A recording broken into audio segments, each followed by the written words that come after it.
If the last two examples of using multiple selection left you a little cold, I'm pretty sure this one is going to blow your mind.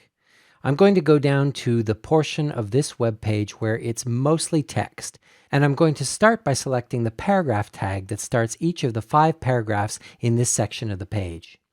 I selected the first one manually, and then I'm using Command D or Control D on Windows to add the remaining paragraph tags as matches. Then I'm going to hit right arrow to move my cursors into the text of each paragraph.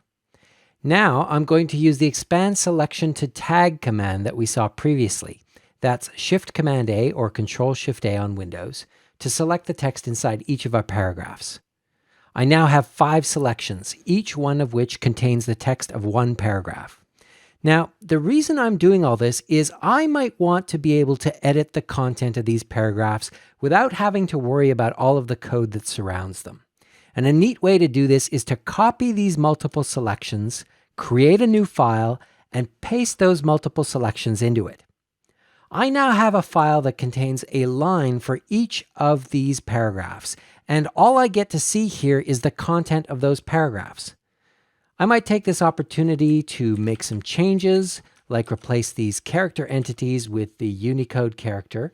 That's why we're using a UTF-8 encoding. Those right curly quotes are perfectly legal, as are left curly double quotes and right curly double quotes. I can spot a straight quote down here that I'll make a curly, and what else? I might get rid of this extra space here that I don't need. I'm sure you can find a few other ways to improve the text in these paragraphs, but I'll call that enough for now. And now that I've made my edits, I want to put this text back into index.htm.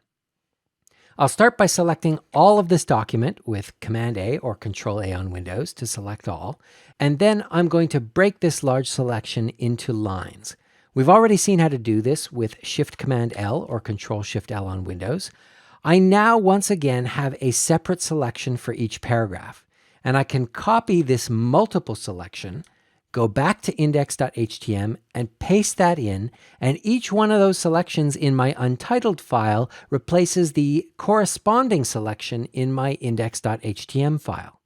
So now I have pasted my edited version of all 5 paragraphs into this document where they belong. I don't know about you, but I think that is pretty incredible. And this is something I love showing people as a unique benefit of multiple selection that you can only get in an editor like Sublime Text. I hope it blew your mind the same way it did mine the first time I saw this trick.